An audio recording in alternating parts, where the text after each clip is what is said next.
Welcome to the Jeff Knows Inc. Entrepreneurial Podcast with your host, Jeff Lopes. Jeff has over 2 decades experience as a serial entrepreneur, building brands like Kimura from his home basement to a multi-million-dollar global brand that has sold over 250,000 pairs of boxing gloves. Jeff's here to educate, guide, and drive you on the process of bringing your ideas and dreams to reality with the inspiring stories from some of the top business minds. Welcome to episode 140 of the Jeff Knows Inc. podcast. I'm your host, Jeff Lopes. Super excited to have on today Dr. Jeff Spencer. Jeff is the founder of Champions Blueprint, has worked alongside incredible individuals, Tiger Woods, Lance Armstrong, U2. We had such an incredible conversation. Sit back, everyone, and enjoy. We're live on the Jeff Knows Inc. podcast. I'm your host, Jeff Lopes. Super excited to have on today Dr. Jeff Spencer. Great first name, Jeff and Jeff here. That's right, Jeff. Is your name Jeff or Jeffrey? It's a Jeffrey, R-E-Y, Jeff Ree, not Jeff Ree. There you go. Same as me, R-E-Y, same as here. And it's funny because I got one of my staff in here that's spelled the other way, E-R-Y. Yeah, always, man, always. I love it. So I always start off by getting to know the guests, what we're currently doing. We're going to flip it around and kind of figure out where you started. I know one thing I just did see on your profile was Olympian in the cycling. Let's start off by Jeff, where you grew up, how many siblings you had, your childhood, and let's take it from there. I was born in Los Angeles to a very creative father. He was a genius, literally. And my mother was likewise more not in the artistic arts, but in the journalistic space. And I have a sibling. He's 2.5 years younger than myself. And he was actually the head creative at Disney. He's the guy that they came to and they said, well, listen, we got this idea for a theme park. And he said, well, let me go draw it for you. And he would actually render it like in perfect 3 dimensions almost. And he was the guy that they went to, and he just had that genius within him with the 2-dimensional art. And I don't remember my parents. I never remember once ever sitting down and having a meal together, which may seem unusual, but I never thought the parents were there to help out. So I just had this self-start gene, and I figured everything out for myself because that's just how I thought the way things went. Yeah. And then, when I was 7, I thought it'd be cool to be an Olympian. I got the bug. And so I didn't know how I was going to do it. And then when I was 10, I showed this precociousness on a bicycle. And I said, well, maybe this is it. And then the last time I saw my dad when I was 13 for a series of events that were maybe untimely, but very timely simultaneously, because that's where the first angel of 3 came into my life, and he became my cycling coach. And he saw something in me, and he invited me to train with him. And he was a 3-time Olympian, 5-time national champion. And he said, first you need to know that will and talent are something, but it's not enough to create a career or to tease out your distinction. That is a byproduct of the experience itself. And I want you to be around the Olympic conversation now at 13, so you know what it is. And he did that not to put something into me, but to draw something out of me if something was there. Yeah. And he also said that winning is a learned skill. It's not something that you're necessarily born with. And I'm going to teach you the skill of winning, which he did. And 10 years later, I did become an Olympian. I owe everything to him and the people around me. And that was the first of 3 angels. The second angel when I was 18, and I was a student at the University of Southern California as a scholarship student because I came from a welfare family. And that is where I was also simultaneously had 3 years to my 10-year goal, which was to become an Olympian. I was doing those 2 things simultaneously. But then there was a coincidence from a neighbor of mine who was a cinematographer who did the editing and the filming for a gentleman who won an Emmy for his film, The Creative Person. And in the film, there was a place where he said, I haven't yet found a person that I could pass my techniques on to. And I knew that it was me. I just got that like knowing because you know. And so the neighbor hooked me up with him, and I didn't know what I was going to say to him other than I was an athlete with his aspirations to become an Olympian.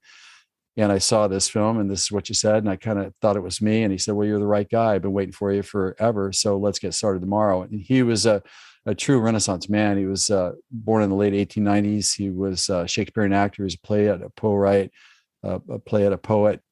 He was a trained metallurgist. He was a World War correspondent in World War I, but he also developed a whole new type of art glass sculpture. And he chose me to be his apprentice to help him craft his masterpieces. But where this fits into it is that during our breaks where I was assisting him on the weekends, he would play classical music to me. He would read the poetry to me. He would read the great philosophers to me. And he said, I need to fill you up on this stuff. And I had the capacity to be able to absorb that. Again, He awoken something in me that made me a much better student, that made me a much better athlete. The athleticism made me a better artist. It made me a better student. So all those three things combined created a very interesting composite me that really was, but it was teased out where those three things fused together. And that's the lens that I engaged life through. And then when I was 20, 1 year away from my Olympic aspirations, there was a French man that I met at the velodrome that came and watched the training sessions, and he had a great dignity about him. And I loved this man because he had such poise and he was meticulously appointed, but it was out without bravado. The person that had the most humility that I've ever seen, and I wanted that. And I found out later, and he actually was the person that enabled me to get into international cycling. But I found out later that he was a concentration camp victim for 6 years, exposed to the most horrific atrocities you could ever imagine, but yet he didn't have a venomous bone in his body. He was not interested in getting even, carrying a grudge. He was the most reconciled person I've ever met in my life. And so those three angels that came into my life shaped, informed me by teasing stuff out of me that was already there. And so then when I graduated, I did the Olympics. And then once I was done with the Olympics, I got my master's degree in sports science. So I had this, I know how to win at the highest level. That's my DNA. That's what I've been around. That's all I know. And I had the experience to know how to craft big, predictably. And I knew that wasn't an accident. It was a deliberate outcome of very specific things that had to happen. And also from my academic training, I knew that you have to have a body that can push. If you can't push, you can't have a great career. If you can't stay in the game over the long term, you're not going to manifest your greatness because it takes a while to get there. And then once you get there, then you can create the most significant number and magnitude of contributions to what your legacy will be that could be a case study for others to follow. And then when I worked with professional athletes who wanted to win gold medals and make a bunch of money, and business people came to me wanting to become their own champions, I helped them both, really excel at the highest level because I knew how to do that. And then the athletes said, I need to extend my career. How do I do that? And the people that were in the business world said, like, how do I not kill myself and have a heart attack by the age of 35 or 40 or 41? How do I not be a victim of what I see around me? So I went back to chiropractic college where I specialized in acute trauma and in wellness care to service my clients' needs. So with that, I became the guy that people could go to that could do basically anything. I could interpret where they were. I knew what to do to get them to where they needed to go professionally. I could keep them in the game so they didn't blow themselves up. I taught them how to win honorably at the highest level, guilt-free. And so word gets around that Jeff can assemble all the parts that have to be there to create exponential potential, but also to know how to sequence things so that exponential was manifest. And that's how I got to work with Lance at all of his tours. I helped U2 prepare for a world tour. That's how I got on Branson's Island. So people learned to trust the fact that I could see everything from 100,000 feet rather than being a specialist in one area that didn't know anything about the rest of the whole. That's the problem with some coaches and with mentors. They see part of the pie, but they don't see the whole pie.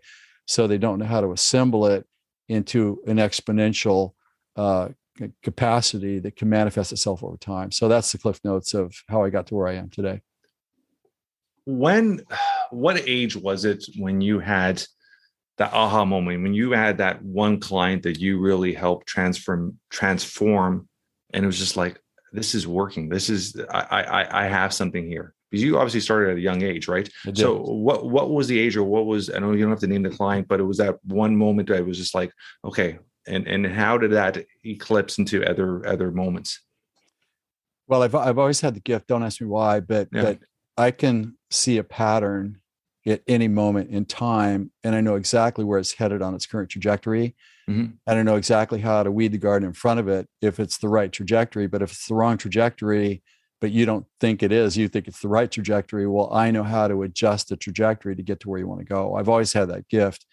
My formal advisory started in 1979 when I was however old I was, but that's where that all started.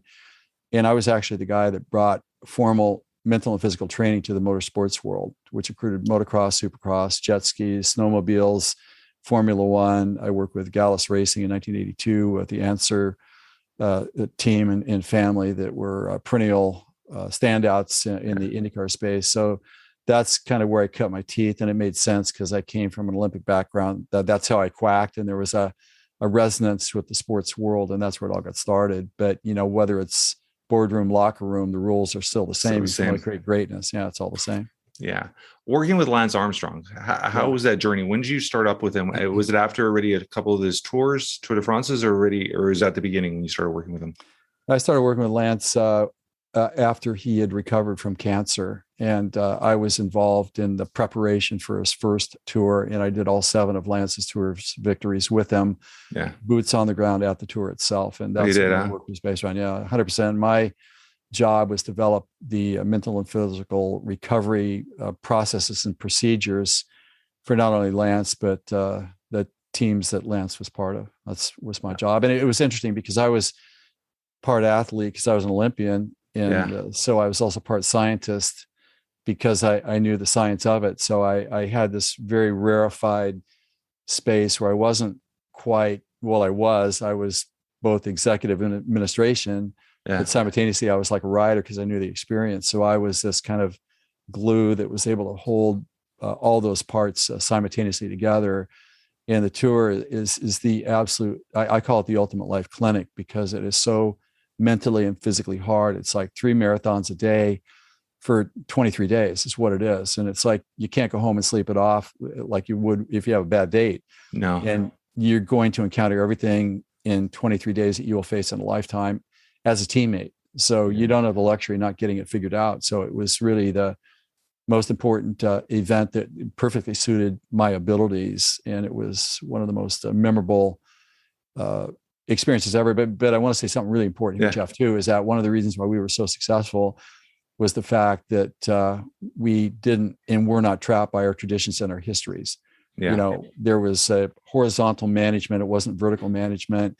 Their deal with me is, you know what you're doing. You don't need to tell us anything. Just show up and do what you do without any meddling, which allowed me to create the system of possibility that could be that you would never find in any professional team on this planet at this point in time because of the barriers to innovation and novelty. So it was a dream come true for me. And, what a great laboratory, having one of the greatest athletes of all time and be part of, that team for 7 years. I was one of 3 guys that did all 7 of his tours with him. And Lance is a very neat guy. He's radioactive.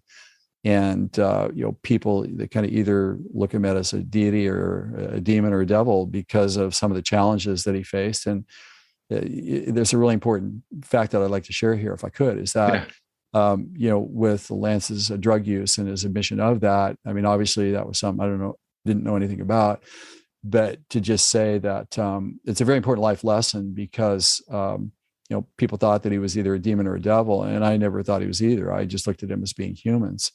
And I feel that if you expect to learn your life lessons from perfect people, then you're not going to learn much of anything from anybody. And, Lance's life kind of reads like the movie title, The Good, the Bad, the Ugly. I mean, what was ugly is that he sued people that told the truth about it. I mean, that's ugly. What was bad about that is that people wanted to grow up and be like him when it was a bit of a facade. But you know what? There's a third word there, good. He did some stuff that was really good that people should really look at. And incredible. It's incredible. Unbelievable. I'm gonna jump in there for 1 second, and please, because I met Lance, in Montreal, Canada. I was there for an event, and he was there for another event, and he was speaking. and we were at the same hotel, and we had a good conversation. And this is probably going on. I've been married for 18 years. So probably around 18, 20 years already, around that period. It was right before I was getting married. And I grew up watching the Tour de France. My dad was a huge fan. So every time there's a Tour de France, me and my dad just passed away 12 weeks ago. And he was I always say, Jeff, I'm the 44-year-old that would call my dad 3 times a day. I would call my dad to say goodnight every night. He was my best friend. So it's been a rough last 12 weeks. But my dad, growing up, Tour de France was something in our household. We'd all sit down and watch together. My dad was a huge, huge fan of that because I remember my dad always saying, like, there's nothing more physically and mentally enduring in the sports world than the Tour de France. And he always says, and he goes, people look at this as cycling. It's the mental, physical aspect of it combined. There's nothing that even comes close to it. Sure. And so I grew up watching the Tour de France. So I saw those all. I actually have a Tour de France in my office in my house, a yellow Tour de France, U.S. Postal Service. No, I got the hat signed by Lance. He actually signed it for me, and I have it in my thing. So it's when I sat there and I saw everything happening to Lance.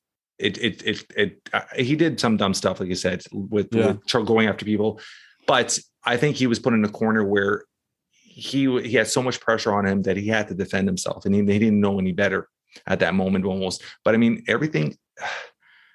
people don't understand how much he's done for cancer research, how much he's done to help people, how he elevated himself in a sport where, I mean, this is a different talk for a different day, that to me, everybody was on the same playing field. They were. He was the best of the best. So if everybody was clean, he would still be the best. That's exactly right.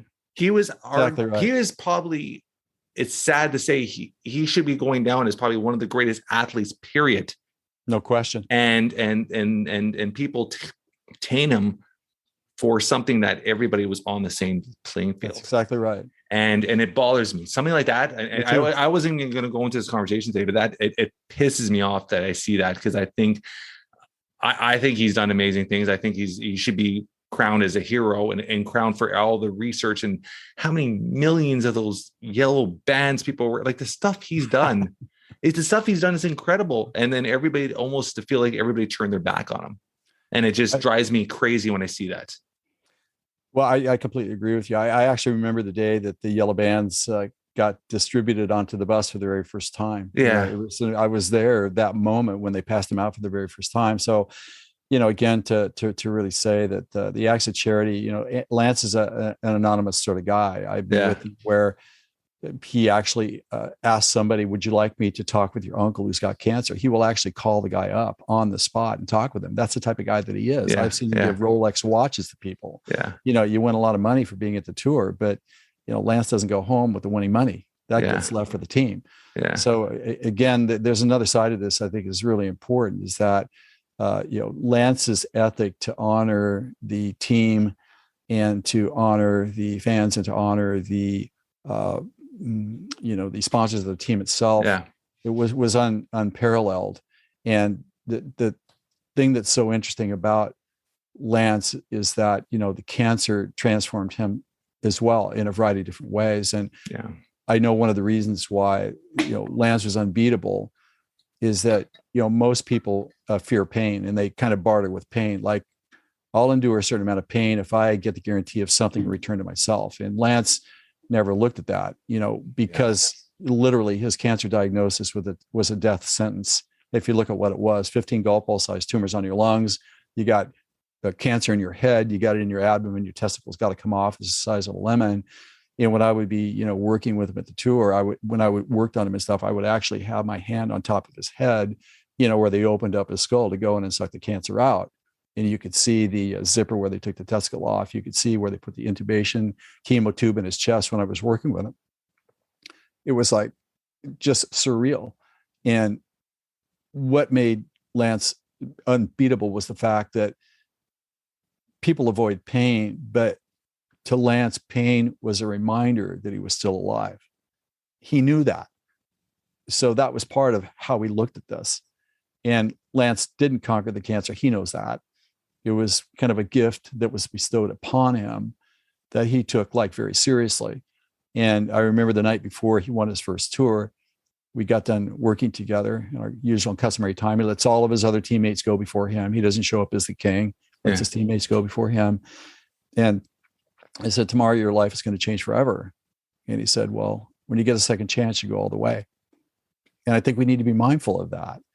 And, I've also heard him say that, pain is temporary, but quitting is forever. Yeah. And these types of things that we hear and see, we need to be around that level of courage in a world that's becoming less and less courageous. And I feel because of Lance's development and his upbringing, he's misunderstood because he is a bit radioactive, because he has a strong stance on those things that he believes to be true. Yeah. And he doesn't shy away from letting people know what he thinks about anything. And so again, but those aspects of him are essentially what made him a champ. There's no question about it.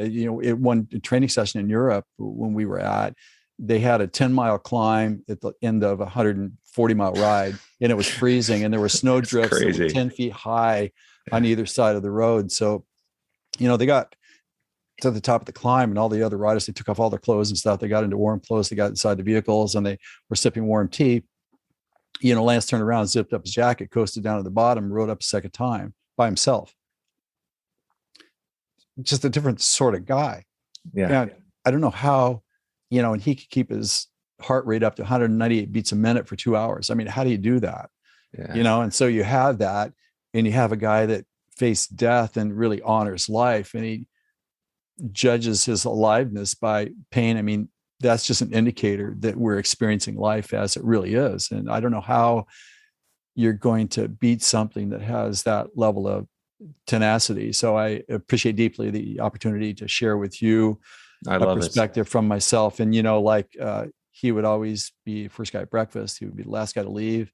I love that. I love that you're saying this all, because this is something I've actually had deep conversations and even arguments with other individuals about this.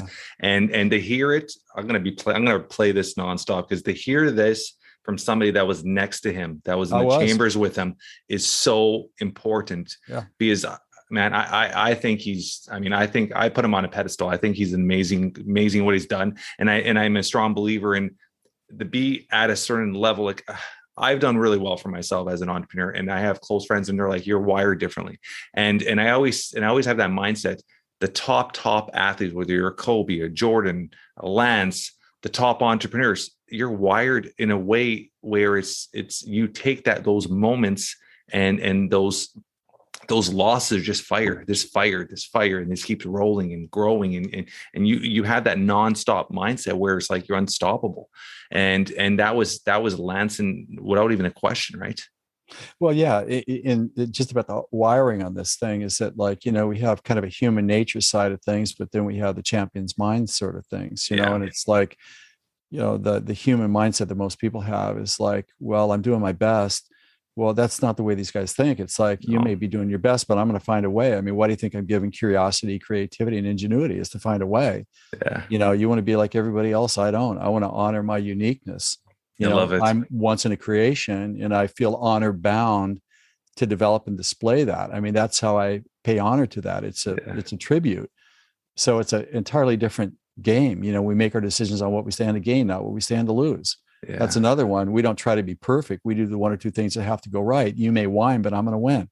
I mean, it's a different way of engaging life, and it's not reckless, but it's like fearless. It's being responsible and engaging risk. Yeah. And these people are extraordinarily intelligent in how they size things up, and they're honorable, and they're very appreciative behind the scenes, but they don't always get the best press. Yeah. Because of their uniqueness. And I can honestly say that, there was a full-time posse of people who felt that they were the chosen ones to take Lance down.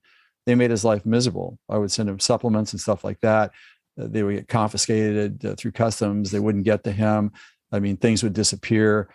You'd have people in the tour dressing up as maids, just trying to wiggle their way into rooms and all the crap, So it was like there was this kind of war behind the tour. There was the tour, but then there was this other event, that surrounded Lance. And again, to be able to show up and perform at the highest level, when you're getting death threats, which we did have as a team, so on and so forth. I mean, Seriously, yeah, for real, 100%. I mean, I've never said that to anybody. Why? But yeah, it's kind of, yeah. Well, it's interesting. You would look at him and no, it's like, I just can't understand it. It just bothers me, right, when you're saying this right now.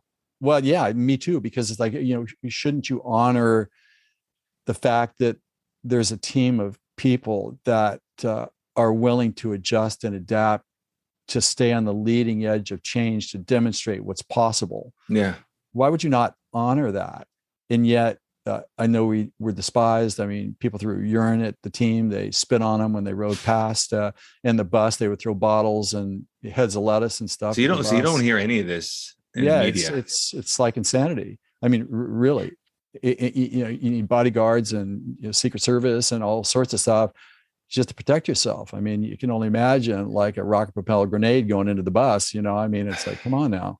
And just to keep that mind going when you're still like you put your foot on that pedal and you got to start going and you got to take your mind. This shows how mentally strong he is too, or even the team, because being able to just and humans, I mean, we're as strong as we are. I mean, everything gets to us.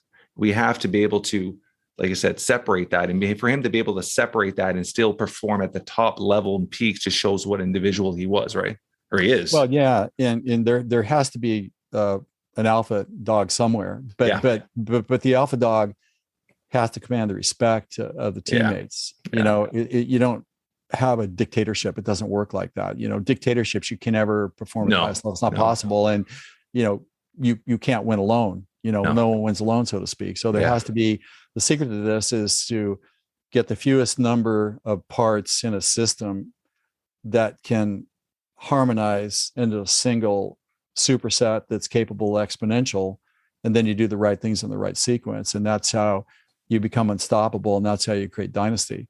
And so we had that inherently built into the mechanism of the team itself. Can I ask you a question? When you said dynasty, dynasty is something that was thrown around, I say, a lot more in the 80s and 90s with sports teams. And now it feels like maybe it's salary caps, maybe it's just individuals trying to look for their own growth and not thinking of the team. Why is dynasties something that you don't see as much anymore? I think that's a part of it, because, we're living in a world of me, and showcasing me. And I think that that's not only fostered by the individual, but, friends and parents do that as well. It's a fear-based mentality that doesn't want to share. We want to hoard it for ourselves. We don't want to support each other into each other's greatness. I mean, the truth is there's 7 billion people on this planet like right now, and none of us are the same. We all have something of highest significance to contribute to the whole that does make a difference. And I feel that, we're always judging ourselves against what everybody else is doing. But, let's say the task is to turn a teeter-totter over. Well, you bring the teeter-totter and I bring the grain of sand that flips it over. So who brings the most important part? Well, no, you look at it is that it's a holistic system where every contribution carries equal weight. But, we're always looking at our capacity against others rather than embracing our uniqueness as our greatest asset. And that's one of the things that people that are successful do. They don't want to be like others, not in an adversarial way, but they want to own their talents and develop them to showcase that. I mean, that's what I tell my daughter. That's why you're here on this planet. You're here to manifest your gifts. And to me, that's the definition of a champion. It's not by comparison or accolades as given and gifted by the press. It's really, have you developed your gifts uniquely gifted to you as being only a once in a creation person, which we all are. I love it. That leads into the perfect segue into something we're going to dive into. Let's talk about your daughter. When did she come into your life, and what does fatherhood mean to you?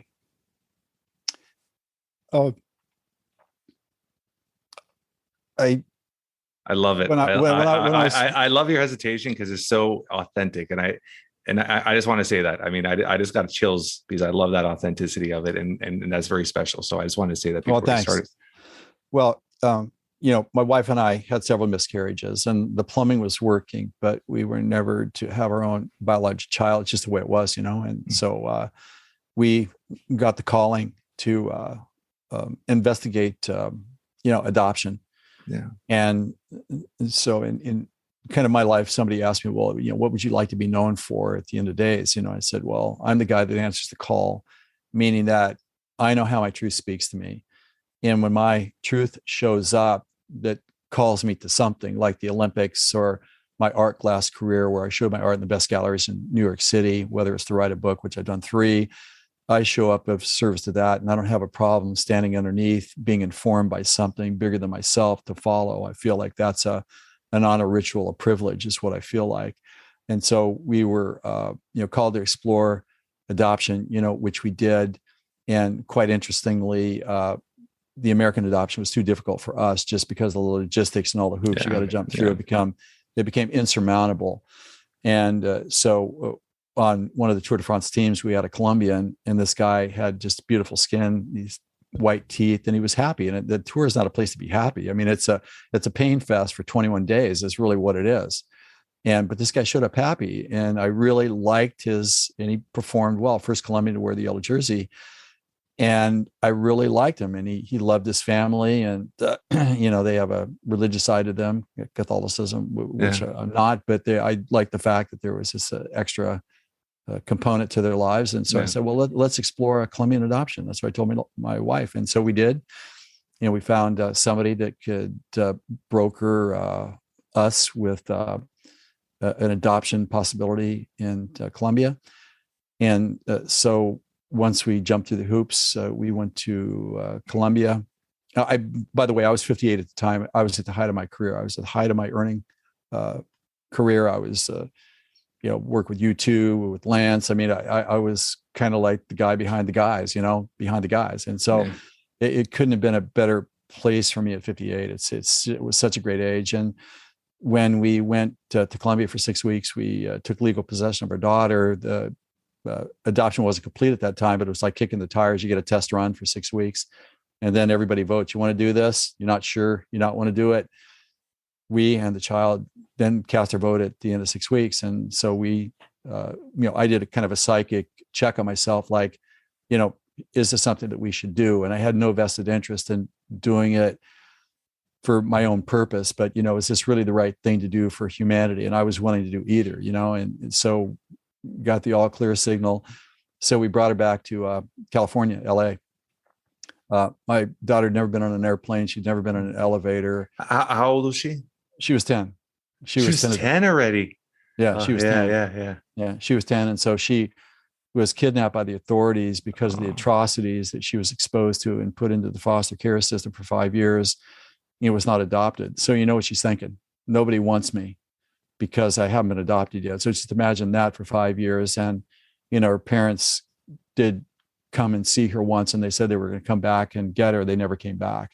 So you can only imagine what that did for her, among other things. And so when we got back to California, I said to my wife, I said, she doesn't speak English and we don't speak Spanish. We have no language. We had 3 sign languages: quiet, food, and sleep. That's all we had. There was no language. And I said, she has no school and she's 10. And they have school in Colombia, but there's no reason to go there in rural Colombia, because look, in Colombia, you're either going to be in the drug world, you're going to be a prostitute, or you're going to die early. I mean, those are your 3 options. And I said, she's got severe PTSD and ADHD from being beaten up and, abused in every sense of the word since the age of 4. She's got a parasitic ridden body, severe malnutrition for 10 years.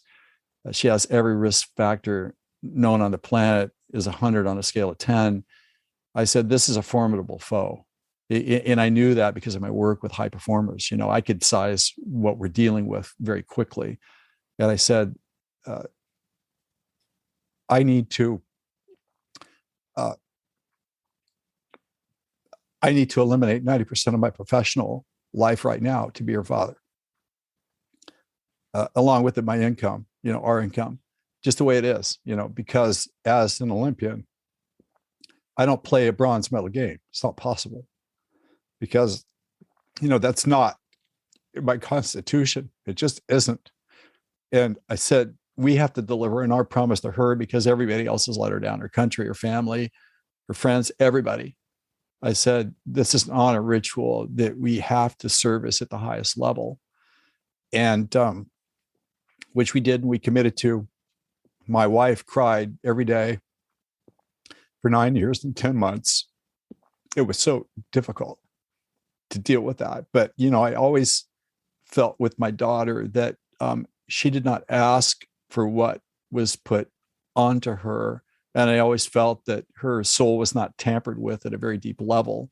I just kind of had that innate knowing. So I had a lot of trust and faith in that. It wasn't wishful thinking. It was just the knowing that kept us in the game.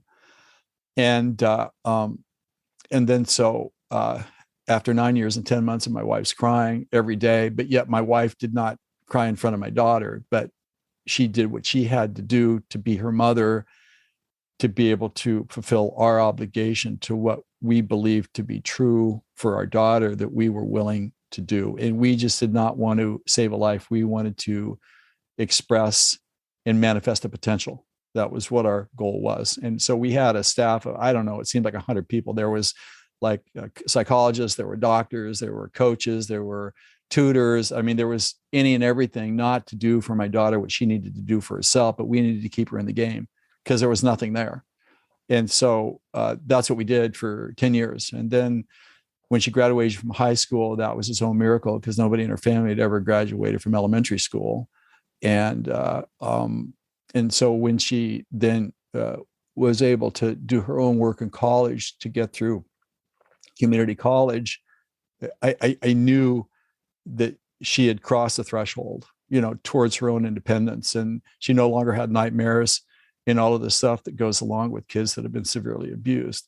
And so at that point, I realized that she can be a self-manifester, and we don't know how deep the scars of what she was exposed to are. That's always a kind of an X factor that you have to deal with as it surfaces. But I'm really happy and proud to say that just a couple of months ago, she graduated from college. So that was a big deal for us, for her, because we wanted someone whose genius could be demonstrated, not for our sake. We're anonymous in this thing, but for her sake, because we know that everybody has a contribution, that we should not decide in advance what it is by comparison with others. As long as we're showing up as the true us and we're developing our skills and we're doing our contribution as it should be done. And so, Jeff, there's, if I may share a couple of things that I've learned from this. 100%. Is that number one, you can love anybody. You don't need a special reason to show up and love. You just decide you're going to do it. It's like a one-way street. You don't do to get. Yeah. You do because you want to do it, because it's the right thing to do. And so I've never, the rewards of that can never be like underestimated, because I also learned that there has to be an implicit trust and process, meaning that you don't try to figure out where this is going to go and you don't make your decisions against what you think you may need later. So you're going to hold something out that you should be applying like right now. It's like whatever has to get done now, you just do it, and you have to have an implied faith in the process, because sometimes you don't have any visibility. All we had was, can you get through a day? If we got through a day, it was a great day. We didn't know what the next day was going to hold, but there's also an invincibility and a freedom that comes from that, because you realize that a lot of the stuff that you think you need in life, you don't need it all. All you need is a bed, and you need your creativity, and you need energy, and you need health. And as long as you got that, you can basically do anything unencumbered. And so there's an invincibility that comes along with that, because you realize nothing can hurt you beyond what you've already been exposed to. It's like not possible. So there's a joie de vivre, there's an expansiveness of possibility, and there's a resiliency, an advocacy for yourself and for other people. Just takes on a different characteristic. And I also realized that the most important decision anybody can make every day before they show up in front of people, places, and things, you have to decide how you're going to show up. Yeah. Are you going to show up and give the best of what you got to humanity and everybody, which they deserve to have? Or are you going to show up and let your moods dictate everything? Well, the real me doesn't feel like it. Well, that's not the real you. The real you that abstains from that and shows up from the highest self. And that's your therapy for yourself against yourself. But it's also what you give others to show other people what's possible. I mean, there's nothing better than that. And you always have enough energy to do anything on behalf of other people. Another lesson, where we get exhausted is that when we're frustrated that we're not getting what we want for us, as if the world should revolve around us and our needs. It's not like that. There's always enough energy to do anything on behalf of anybody else. And probably the most important thing that I'll say here, among the many things that I could say, is that you never, ever discount the possibility of a miracle, ever. You always hold that really sacred, and you always hold that really close. You can't demand it to happen. You can't command it. It's a gift. But the point is that you never, ever, ever withhold the possibility of a miracle. So you remain in the state of receptivity to receive insight, to know what to do. You petition for the strength to be able to execute what has to go right. You be faithful to the mission in wherever it lands is where it lands. But it's important that at the end of the day, that you recognize and can say that there's nothing more that I possibly could have done. And whatever that outcome is, it's the balance sheet, in my opinion, that leads to a life of tranquility, purpose, and value, where you can turn your back without any reservation or guilt or apprehension about what could have been done, because you know that you showed up for duty. And to me, there's nothing better than that. I love that. I mean, everything you're saying is how I essentially live, right? I mean, you do something because you want to do it. You don't do something for a reward. And correct. And this goes both ways. I mean, you have to love yourself before you can love anybody else. Yeah. And then and just love people. Just pass it on. Care for people, man. Life is so short.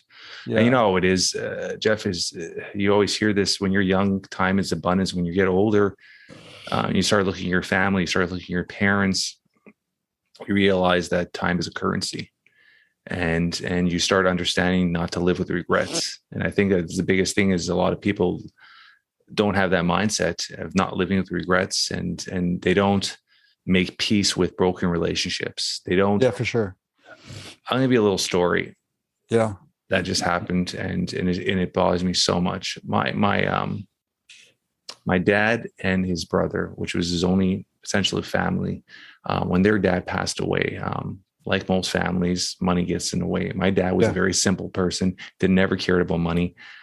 We didn't have much growing up. He was a factory worker, but my dad filled me with so much love. He was always there. So we had this incredible relationship. So my uncle allowed money to manifest his thoughts, and their relationship got very staggered when my grandfather passed away, their dad. And my uncle did quite a few things in a very short period that really hurt my dad, and my dad pushed away.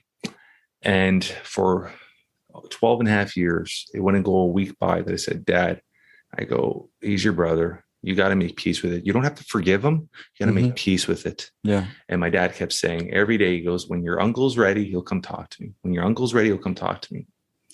And a week before my dad passed away, I said, listen, you got to just give in, reach out to him. I mean, he's your own. If something happens, you're going to have the regret. And he never did.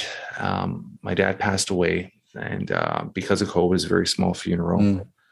And a week later, my dad passed away. It's been 3 months. I've been going to the cemetery almost every day to spend some time with them. And a week after, when I got there one day, there's a letter stuck behind the stone, and I opened it up. The letter, and it was my uncle. Yeah, it was my uncle, and it killed me. As much as I felt a relief, but it's just still killed me. There's a letter from my uncle saying sorry, and he wished he came to say sorry earlier. Yeah, wow. And that I stood there for about 10 minutes just crying, and I was just like, why couldn't you have done this? Yeah. And yeah, man, we just have to learn how to forgive. You have to learn how to love. You have to understand that life is so bloody short. It's to live with this anger and this stress over things that really don't matter is it makes no sense. I told my daughter when she was 11, I was tucking her in bed and she said, "Daddy," in her broken English, she said, "I did some really bad things in Colombia," which she did because she was raised as a criminal. Yeah. You lie, you cheat, you steal, whatever it is. I mean, look, she stole food to eat. She told me I used to pick up gum off the street and I used to take gum off the bottom of seats that I would sit on. I would pull it off the bottom. I would chew it so I wouldn't have hunger pains. And so, yeah, she was raised as a criminal. And she said, I want to apologize, Daddy. How do I do that? I'm here and they're there. I said, "Well, sweetie, you have a magic eraser." I just made this up on the spot. I said, you have a magic eraser. She said, "What's a magic eraser?" And I said, "Well, you can go to them in your mind as if you're standing in front of them. And you can make your apologies to them about what you did right and what you did wrong, what you'd like to make amends for. And the magic eraser will make everything right. Even though you're here and they're there, you got the magic eraser." And she got a big smile on her face and said, "Is that true, Daddy?" I said, "Yeah, that's true, sweetie." So we all have a magic eraser, at any point in time. And when we use it, it's a powerful mechanism to actually purchase our own freedom. Yeah. We're the ones that hold ourselves back from the person that we can't be. And I feel that, if we do nothing more in life, let's just make sure that I believe that we're honor bound to find our way beyond our humanness to become superhuman by transcending the things that we're afraid of looking at that hold us back from being the best that we could be for ourselves, but also our contribution to humanity and all those people that we touch. And I feel that we should never decide in advance the quality and the value that we bring to every second, because my daughter, she would jump up on me, wrap her legs around me, nuzzle her head into my chest because she'd never been hugged. I mean, she used to say to me, "Daddy, do you think my mom's thinking about me?" Like on her birthday. That stuff would just shred me emotionally to hear that. But the point is that let's not decide the value of who we are and what we say when we show up and what we do. I think every moment of every day, how we show up without a word being spoken, with the words that we do speak, it does have a global impact that creates a domino effect that ripples out through all of humanity and all of eternity. And can we just not decide our own value? Because left to our own devices, we'll talk ourselves out of our potential. Yeah. And by comparing ourselves against others, look, all of us are great at something. Can we just be the greatest at what we're great at? And can we just have an inherent trust in the value of that? Because when I was working in a bike shop and this guy came in wearing a t-shirt that said USA Olympic Team, like I wanted that t-shirt. And so I went home and I drew it. That was my logo for what I would look at every day. And I had my training plan: be brave, work hard, no excuses. That's how I was going to become an Olympian. I wrote it with my crayons on a piece of paper. That was my manifesto to become an Olympian. And he doesn't even remember wearing the t-shirt. So I just think it's really important that let's not decide about what our contribution will be to who. Can we just sort of show up and be the best that we can be with an inherent trust in that process? It frees us up. It allows us to be a better us. Life becomes a lot less frictionless. It's a joie de vivre. It's a state of being that I think the currency, you can't place a value on that. I love that.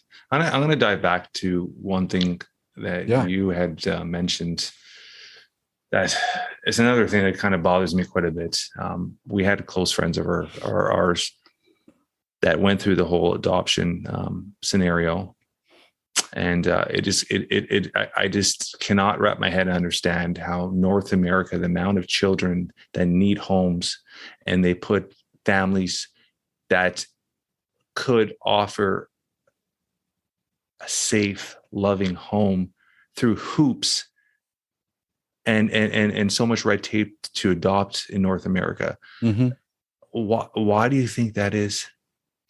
Man, it's like I have no idea. I mean, friends of ours went through. They ended up having to go to Eastern Europe to adopt their child, and they tried in Canada for over 6 years, and it wouldn't happen. And they spend so much money and so much time. And I was just like, you're spending so much money, so much time to do something that, to be honest, should be free, because you're opening your heart and your home to somebody to give a better opportunity. Like, why is this so difficult? And when you said it, I just shook my head. I was thinking in my head, I'm like it's just, this is a constant story every single day.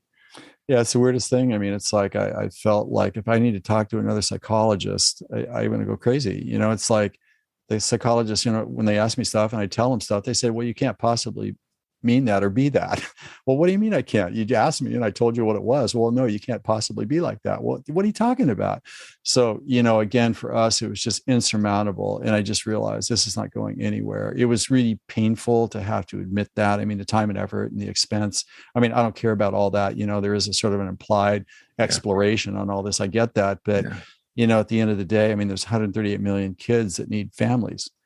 And each of those kids can either be a contributor or a consumer of resources and time and energy. So it's like, I just don't get it myself, Jeff. I'm baffled as to the why behind that, but such as it be for some of these, government programs, et cetera, it becomes extraordinarily difficult.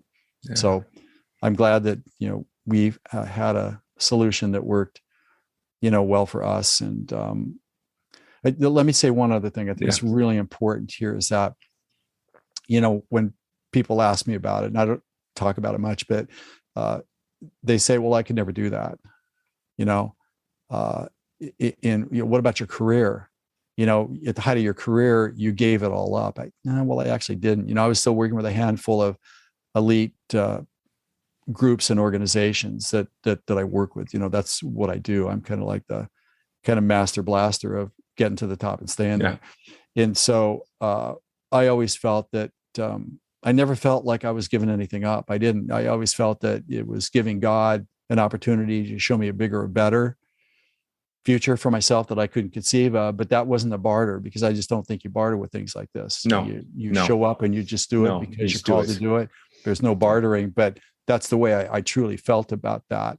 And I feel like there's a certain liberation that comes along with this, where you become a bit carefree, because now you've gone all in. You're not straddling one leg in, one leg out. You just go all in on it. It's an adventure. It allows a certain level of spontaneity. Yeah. I think, as we get older and we become more affluent, sometimes we get tighter and we start to play a real good defense against life, and we try to hoard and protect things a little bit too much, and we kind of losing our creativity. Exactly. Yeah, we're losing all that sort of stuff, and then we start to die a bit, it's just not a good place to be. So I just wanted to kind of throw that. I think it's just different cycles of life we go through, right? And we have to embrace cycle, enjoy the journey. I mean, when my son was born, it became a different cycle in my life. Those 4 months. When he got home, it was another different cycle. And you learn to adapt. You learn what is important. You learn to sacrifice certain things if they are important, and how to sacrifice other things to get focused on those, right? So it's just how you go through, and you're always going through cycles of life. Like the last 12 months, now I'm spread between two families. I'm taking care of my mom, my sister, and I have my family. It's a cycle of life. I've added another 3 hours to my schedule every day that I'd never had before, but I learned how to sacrifice. I learned to realize how to study my schedule, how to really understand my schedule, and what parts of my schedule are not important that I could kind of eliminate, which individuals in my life that are taking and not giving back that I could eliminate. And you start really, really focusing and toning, and you have an understanding of what is important. As long as you really get that and understand it's just a cycle of life, and you just have to enjoy the journey, I think you're fine.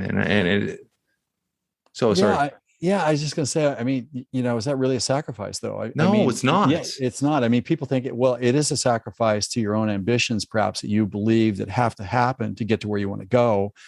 But a lot of times all the great stuff in life doesn't happen the way that we think that it's going to anyhow. 100%. So I think there needs to be, a receptivity of process, because actually you gain strength and momentum, but also you gain confidence in yourself by not being encumbered to that which you think that you need. Yeah. But you kind of don't, you kind of just need us and belief in self. Or let me change the word here. We go from belief to knowing.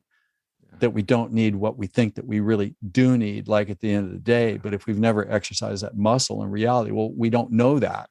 Yeah. So we don't show up with a level of confidence and certainty that no matter where we are, we can always find a path forward. And if we're talking about what's the end game here, is it tranquility of being, or is it stuff? And look, I love fine art. I love design.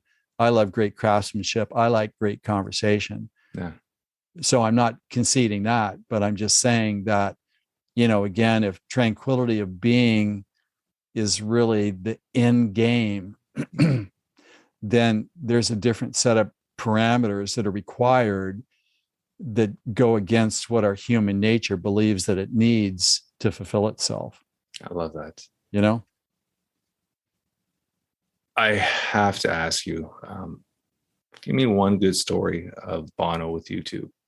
I have to ask. He's another gentleman that I met. I know that's just everywhere. It was just been in the back of my head. I just wanted to ask you.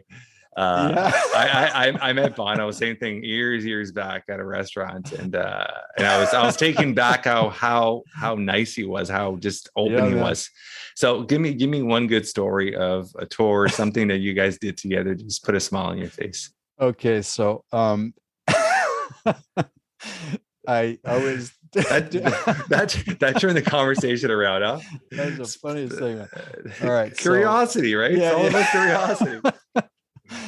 Yeah, presto changeo. So we were on the jet, the 737, the band jet, right, where you go from venue to venue, 131 venues over 18 months, and so you're toured with them.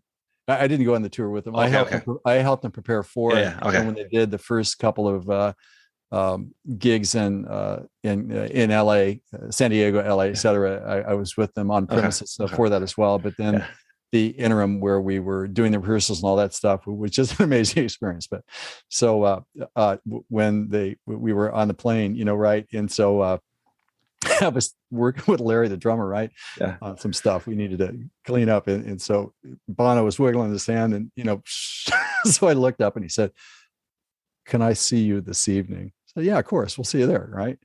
And so when I saw him there, we got done doing what we had to get done, right? So he sort of jumps off, and he had this, that RCA Victor dog that cocks his head to one side, kind of like puzzled. He sort of had that puzzled look on his face, and he said, "Strange, but I feel really good." And I said to him, "Well, I specialize in strange," thought I was being clever. And he said, "Well, then you're at the right place." And so there was this sort of immediate conversation that was more than just humorous, but it was a confirmation and a validation of a human experience where, see, that level of play, you have to produce the extraordinary has to be the normal. Yeah. Because if it's not extraordinary, there's no reason to be there. Yeah. And I'm not there just because I'm their friend. It's like there's an expectation and a trust there at a very high level that carries a lot of risk. I mean, you could only kind of like imagine that if something goes wrong, but if you don't do the extraordinary, then you limit capacity. So there's high risk, high reward in a certain sense. But if you know what to do when to make the extraordinary the normal, then it creates an exponential glue of trust. And to me, getting the trust of people is the most highest privilege one can ever have, being entrusted with something that people need in order to manifest their greatest self, and their being and their contribution is the greatest honor possible. So that's kind of what that was, because it was mission accomplished, but he recognized it. And I said something that was, I thought, kind of tender back to him, like I specialize in strange, rather than, well, that's supposed to happen, just I specialize in strange. And then him saying, well, then you're at the right place. It's kind of an admission that we're all kind of part of the same collective, and there's an inherent trust and possibility here. Welcome to the family. We work together, we show up together, we win together, we leave together. I love this. So that was just an amazing experience that just first popped into my head. You actually somewhat answered this question prior in our conversation, but I only have one set question I always ask at the end, and I'm just going to re-ask it so you can put a little more thought into it. If something were to happen to you today, in a few words, how would you want to be remembered or described by your loved ones?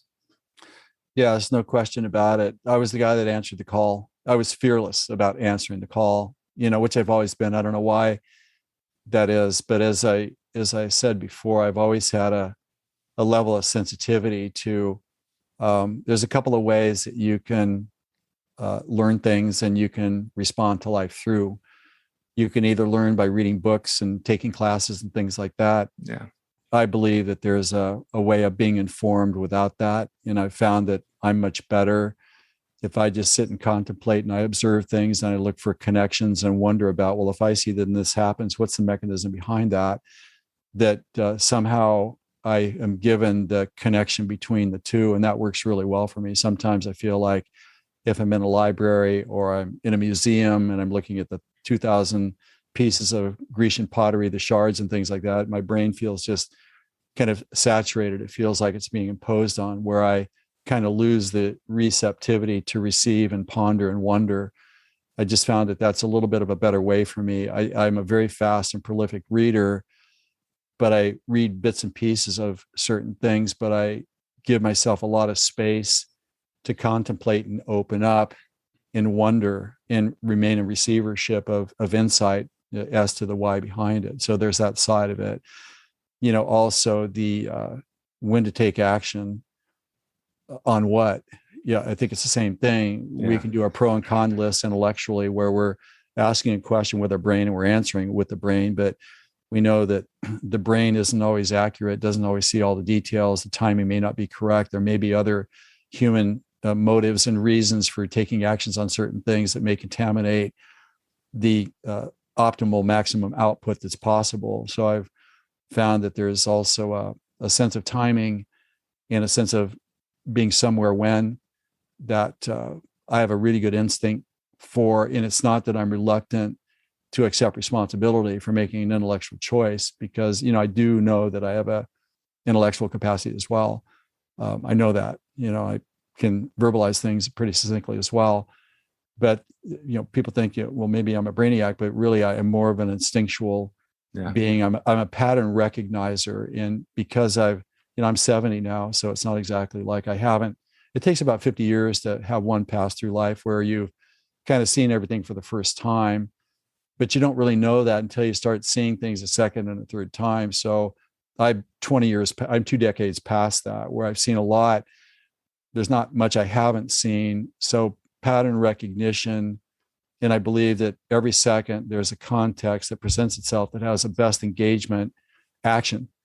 And if we can interpret the context correctly and we know what to do based on the evidence, historical evidence, it's not just guessing or emotion, but there's a high-speed computer at work here that recognizes and knows what to do almost simultaneously.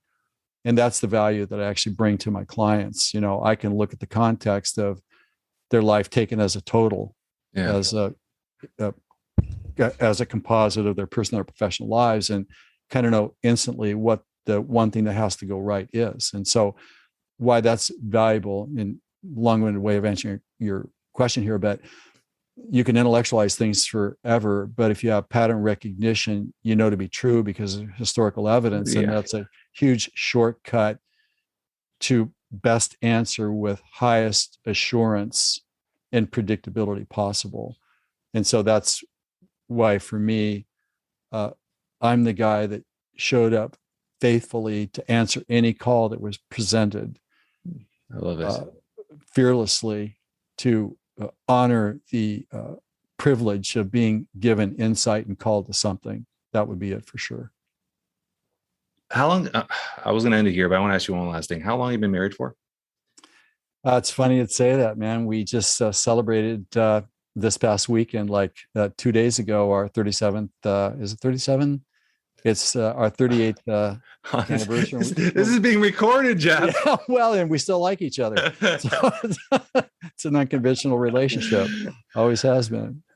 37. My parents were married for 51 years. Yeah. 51 years. Yeah, it's crazy. 51 years. My mom met my dad when she was 13. My dad took early retirement at 55. So my mom was a couple of years younger. She decided to retire too. So they spent almost 25 years, and they never were a day apart after he retired. Amazing. Yeah. What does your wife mean to you? Well, she is courageous. She is willing to explore and support.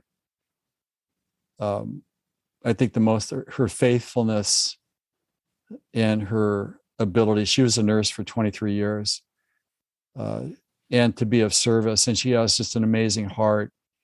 And she's like a fresh can of 7-Up. She has a vibrant personality that is unshakable in its commitment. When I think of her, I think of also someone that answers the call, again, faithfully, and whatever that call is, she shows up. Just an amazing human being for all the right reasons. That's more than just one word. Yeah. But one word would not do justice to the person who my wife is. And to say that, she went back and got her interior design degree at the age of 50. And so she's a green non-toxic interior designer. And one of our hobbies is to, find homes that we can. You flip homes? Well, we don't flip them. We live in them, and we curate them, and we create kind of an architectural kind of masterpiece out of possibilities. And that's one of the things that we do together, that we love doing. Of course, over the last 12 years since the adoption of our daughter, it's been all hand on deck for that. Yeah. But that's been, one of the things that we both love. I love that. It's very cool. Well, thank you. Yeah. This has been a fun conversation. I know that YouTube threw you off there for a sec, but that's funny, man. This has been a great conversation, man. I will say one other thing about YouTube, that they bring Jack along with them. Jack is kind of their mentor, sage, preacher guy. Okay.